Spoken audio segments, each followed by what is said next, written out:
महाराष्ट्र के देगलूर में कांग्रेस की जानिब से भारत जोड़ो यात्रा को कामयाब बनाने के सिलसिले में देगलूर गेस्ट हाउस में कांग्रेस पार्टी कायदीन और कारकुनों का एक इजलास मुनक्किद हुआ, जिसमें साबिक वजीर आला अशोक राव चौहान, साबिक वजीर बाड़ा साहब थोरात और कांग्रेस पार्टी के साबिक रुकन असेंबली व दूसरों ने शिरकत की। इस इजलास में राहुल गांधी की भारत जोड़ो यात्रा को कामयाब बनाने के लिए इख्तियार की जाने वाली हिकमत अमली और दीगर उमूर पर तबादला ख्याल हुआ। राहुल गांधी की भारत जोड़ो यात्रा को कामयाब बनाने पार्टी कारकुनों को हिदायत दी गई।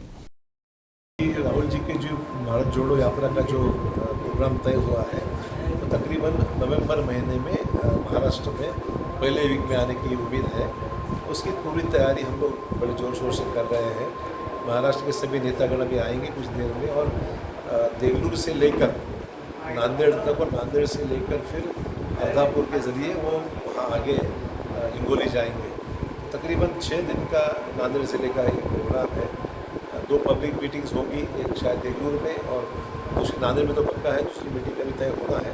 तो वो मीटिंग्स होंगी। पदयात्रा रोज़ 20-22 किलोमीटर की पदयात्रा होने की हम लोगों ने इसका नियोजन किया है।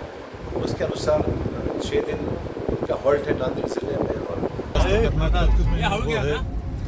और बहुत जोश से उत्साह से उनका स्वागत हो रहा है। बहुत भीड़ है। लोग అసెంబ్లీలో కూడా మా వాళ్ళకు మాట్లాడనిస్తలేరు న్యాయం మీద, పార్లమెంట్లో కూడా మరి మా ఎంపీలకు, కాంగ్రెస్ ఎంపీలకు, ప్రతిపక్ష ఎంపీలకు మాట్లాడనిస్తలేరు.